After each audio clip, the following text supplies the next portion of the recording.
ಎಲ್ಲ ಆತ್ಮೀಯ ಗುರು ಹಿರಿಯರೇ, ಶರಣ ಸದ್ಭಕ್ತ ಬಳಗವೇ, ಶ್ರದ್ಧೆಯ ನನ್ನ ತಾಯಂದಿರ ಬಳಗವೇ, ಸೇವಾಕರ್ತರೇ, ಯುವ ಬಳಗವೇ, ಮುದ್ದು ಮಕ್ಕಳೇ, ತಮ್ಮೆಲ್ಲರಿಗೂ ಕೂಡ ಆತ್ಮೀಯವಾಗಿರುವಂಥ ಶರಣಾರ್ಥಿಗಳು. ಒಂದು ಶಾಲೆಗೆ BO ಬಂದಿದ್ರಂತ, ಶಿಕ್ಷಣಾಧಿಕಾರಿಗಳು. ಎಲ್ಲ ಕ್ಲಾಸ್ಗಳಿಗೆ ಹೋಗ್ತಾ 5ನೇ ಕ್ಲಾಸಿಗೆ ಹೋದ್ರಂತ. ಅಲ್ಲಿ ಶಿಕ್ಷಕ ಪಾಠವನ್ನು ಮಾಡ್ತಾ ಇದ್ದ. ಆತ ಗಣಿತವನ್ನು ಹೇಳಿಕೊಡುವಂಥ ಮಾಸ್ತರ್. ಏನು ಹೇಳ್ಕೊಡ್ತಾ ಇದ್ದೀರಿ ಮಕ್ಕಳಿಗೆ ಅಂತ ಶಿಕ್ಷಣಾಧಿಕಾರಿಗಳು ಕೇಳಿದರು. ಸರ್, ಅವರಿಗೆ ಮಗ್ಗಿಗಳನ್ನು ಹೇಳಿಕೊಡ್ತೀನಿ ಅಂತ ಶಿಕ್ಷಕ ಹೇಳಿದ. ಹಾಗಾದರೆ ಇವರನ್ನು ಪ್ರಶ್ನೆ ಮಾಡಬಹುದೇನೋ ಅಂತ ಅಧಿಕಾರಿಗಳು ಹೇಳಿದಾಗ, ಆಗಲಿ ಸರ್ ಮಾಡಿ. ಶಿಕ್ಷಣಾಧಿಕಾರಿ ಕೇಳಿದ. 40 ಮಕ್ಕಳು ಕೂತಿದ್ರು 5ನೇ ಕ್ಲಾಸಿನೊಳಗೆ. 5 ಎಷ್ಟು ಅಂತ ಕೇಳಿದ. ಆವಾಗ ಹುಡುಗರೆಲ್ಲ 5 50 ಅಂದು. ಎಷ್ಟು? 50 ಅಂದು. ಶಿಕ್ಷಣಾಧಿಕಾರಿಗೆ ಬಹಳ ಸಿಟ್ಟು ಬಂತು. ಏನ್ರಿ ಹಿಂಗ ಕಲಿಸೋದೇನು ಪಾಠ? 5 50 ಅಂತ ಅವಲ್ರಿ. ಆವಾಗ ಮಾಸ್ತರ್ ಹೇಳಿದ್ರಂತ, ಸರ್, ನಾನು ಹೊಸದಾಗಿ ಬಂದಾಗ ಇವು 5 500 ಅಂತಿದ್ವು. ಇವನ್ನ ತಿದ್ದಿ ತೀಡಿ 50ಕ್ಕೆ ತಂದೀನಿ. ನೀವು ಮುಂದಿನ ಸಲ ಬರ್ರಿ 25 ಅಂತಾವ ಇವು. ಅಂಥ ಪರಿಸ್ಥಿತಿ ನಿನ್ನ ನಮಗೆ ಬಂತು. ಅವರು ಶರಣಾರ್ಥಿ ಅಂದ್ರೆ ನೀವು ಚಪ್ಪಾಳೆ ತಟ್ಟಿದ್ರಿ, ಹಂಗೆ ಅನ್ನಬಾರ್ದು ಅಂದ್ರೆ ಗಪ್ಪನ ಕುಂತ್ರಿ. ಇನ್ನು ಮುಂದೆ ಒಬ್ಬೊಬ್ಬರ ಬರಕ್ಕೆ ಶುರುವಾಗ್ತಾರೆ. ಇನ್ನು ಬಂದವರೆಲ್ಲ ನಿಮಗೆ ಶರಣಾರ್ಥಿ ಅಂತಾರೆ. ನೀವು ಚಪ್ಪಾಳೆ ಹೊಡ್ಕೋತ ಕುಂತ್ರಿ ಅಂದ್ರೆ ನಮ್ಮನ್ನು ಹೆಂಗೆ ನೋಡ್ತಾರ ಅವರು? ಮೊದಲನೇ ದಿನದಿಂದಲೇ ಈ ಮಾತನ್ನು ಹೇಳೀನಿ ನಾನು. ಯಾರೇ ಪೂಜ್ಯರು, ಯಾರೇ ಸ್ವಾಮಿಗಳು, ಯಾರೇ ಹಿರಿಯರು ಶರಣಾರ್ಥಿ ಅಂದ್ರೆ ಪ್ರತಿಯಾಗಿ ಮರಳಿ ನೀವು ಕೂಡ ಶರಣಾರ್ಥಿ ಅನ್ನಬೇಕು. ಹಾಗಾಗಿ ಏನು ಹೇಳ್ತೇವೆ ಅದನ್ನು ಒಂದಿಷ್ಟು ಲಕ್ಷ್ಯದೊಳಗಿಟ್ಟುಕೊಂಡು ಒಳಗೆ ಉಳಿಸ್ಕೊಂಡ್ರೆ ಅದು ನಿಮ್ಮ ಬದುಕನ್ನು ಬೆಳಗುತ್ತದೆ. ಒಂದೇ ಕೈಯಿಂದ ಚಪ್ಪಾಳೆ ಆಗೋದಿಲ್ಲ, 2 ಕೈಗಳು ಸೇರಿದಾಗಲೇ ಚಪ್ಪಾಳೆ ಆಗೋದು. ಧರ್ಮ ಅಂದ್ರೆ ಅದು ಒಂದೇ ಕೈಯಿಂದ ಚಪ್ಪಾಳೆ ತಟ್ಟೋದಲ್ಲ. ಧರ್ಮ, ವಿಶ್ವಧರ್ಮ ಅಂದರೆ 2 ಕೈಗಳಿಂದ ಚಪ್ಪಾಳೆ ತಟ್ಟೋದು. ಹಾಗಂದ್ರೆ ಏನು? ಕೇವಲ ಧರ್ಮ ಅಂದರೆ ಉಪದೇಶ ಅಲ್ಲ. ಕೇವಲ ಧರ್ಮ ಅಂದರೆ ವಿಚಾರವನ್ನು ಹೇಳೋದಲ್ಲ. ಧರ್ಮ ಅಂದರೆ ವಿಚಾರಗಳ ಜೊತೆಗೆ ಆಚರಣೆ ಯಾವಾಗ ಬರ್ತದೋ ಅದು ಧರ್ಮದ ಬೆಳಕಾಗಿ ನಮ್ಮನ್ನು ಕಾಪಾಡ್ತದೆ, ಸಮಾಜವನ್ನು, ಮಾನವ ಕುಲವನ್ನು ಉದ್ಧಾರ ಮಾಡ್ತದೆ. ಅದಕ್ಕಾಗಿಯೇ ಧರ್ಮದೊಳಗೆ ವಿಚಾರದ ಜೊತೆಗೆ ಆಚಾರ 2 ಹೇಳ್ಯಾರ. ಆಚಾರ ವಿಚಾರಗಳ ಸಂಗಮ ಧರ್ಮ, ನಡೆನುಡಿಗಳ ಸಂಗಮ ಧರ್ಮ, ಮಾತು ಮತ್ತು ಕೃತಿಗಳ ಸಂಗಮ ಧರ್ಮ. ಅದಕ್ಕಾಗಿ ಒಂದೇ ಕೈಯಿಂದ ಚಪ್ಪಾಳೆ ಆಗೋದಿಲ್ಲ, 2 ಕೈಯಿಂದ ಚಪ್ಪಾಳೆ ಆಗ್ತದೆ. ವಕ್ತ ಅಂದರೆ ಹೇಳುವವರು, ವಕ್ತಾರರು, ಧರ್ಮವಾಹಕರು, ಚಿಂತಕರು, ಅನುಭಾವಿಗಳು, ತಿಳಿಸಿಕೊಡುವವರು, ಹೇಳುವವರು, ಮಾರ್ಗದರ್ಶಕರು. ನೋಡ್ರಿ ಎಟ್ಟದಾವ ಇವೆಲ್ಲ. ವಕ್ತಾರ ಒಬ್ಬರೇ ಇದ್ರೆ ನಡೆಯೋದಿಲ್ಲ ಧರ್ಮದ ಕೆಲಸ.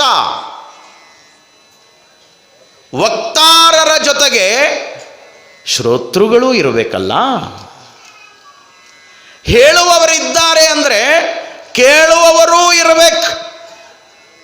ಹೇಳುವ ಕೇಳುವ ಮಧ್ಯದೊಳಗ ಒಂದಿಷ್ಟು ವಿಚಾರಪೂರ್ಣವಾಗಿರುವಂಥ ಆಚರಣೆ ಬದುಕಿನೊಳಗೆ ಬಂತು ಅಂದ್ರೆ ಅದು ನಿಜವಾದ ವಿಶ್ವಧರ್ಮ. ಅದು ಮನುಕುಲಕ್ಕೆ ಒಳಿತನ್ನು ಮಾಡ್ತದೆ, ಕಲ್ಯಾಣವನ್ನು ಮಾಡ್ತದೆ, ಸುಖವನ್ನು ಕೊಡ್ತದೆ, ನೆಮ್ಮದಿಯನ್ನು ಕೊಡ್ತದೆ. ಮಾನವ ಸಮಾಜ ಉತ್ತಮವಾಗಿ ಬದುಕಲಿಕ್ಕೆ ಬರುತ್ತದೆ.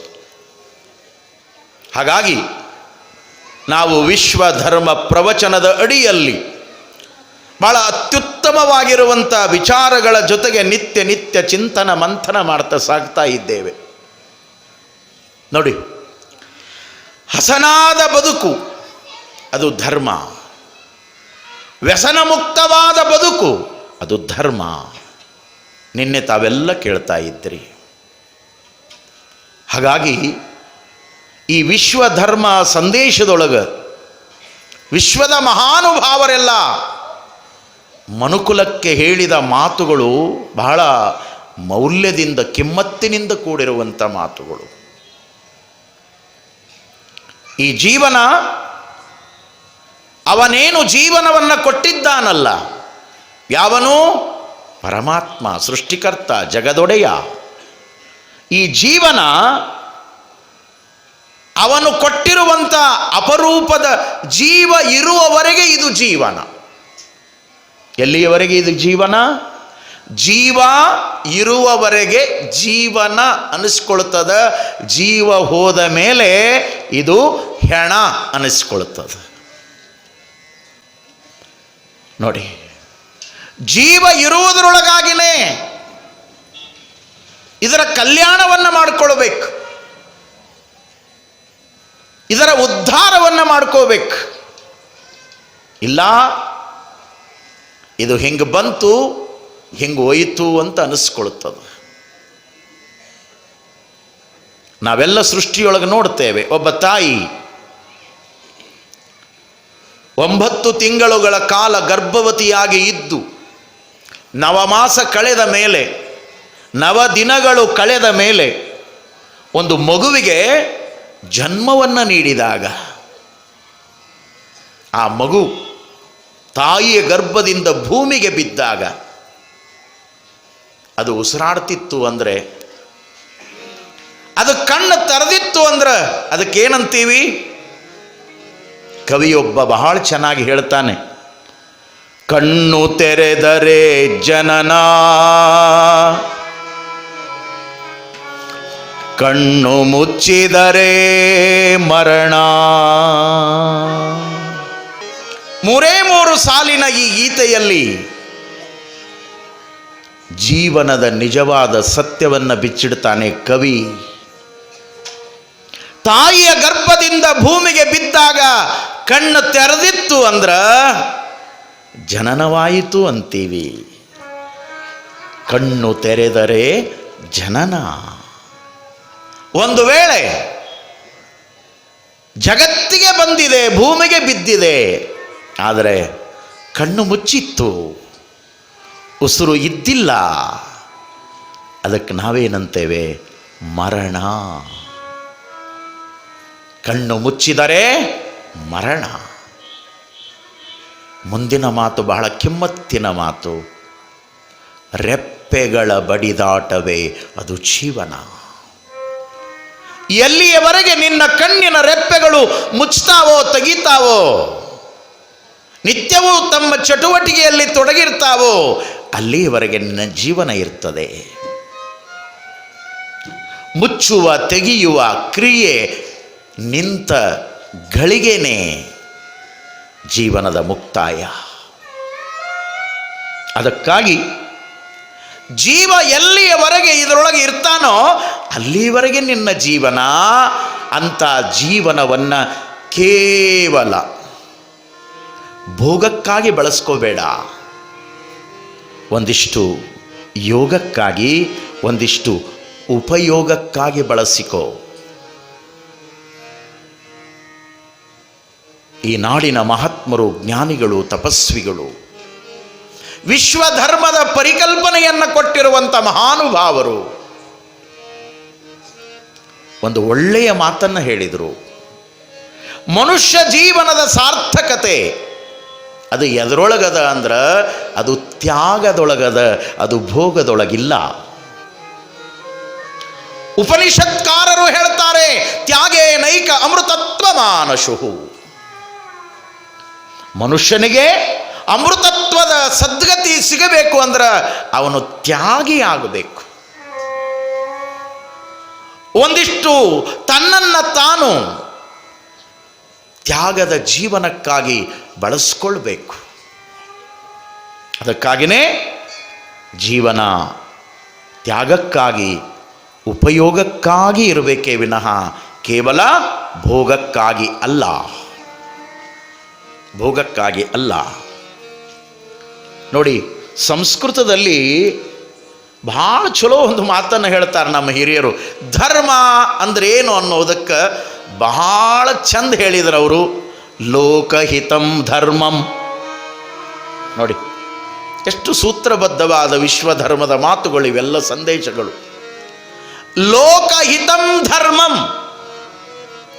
ಈ ಲೋಕದೊಳಗ ಲೋಕದ ಶ್ರೇಷ್ಠ ವ್ಯಕ್ತಿತ್ವದ ಜನ್ಮವನ್ನ ಪಡೆದುಕೊಂಡು ಬಂದಿರುವಂಥ ಮಾನವ,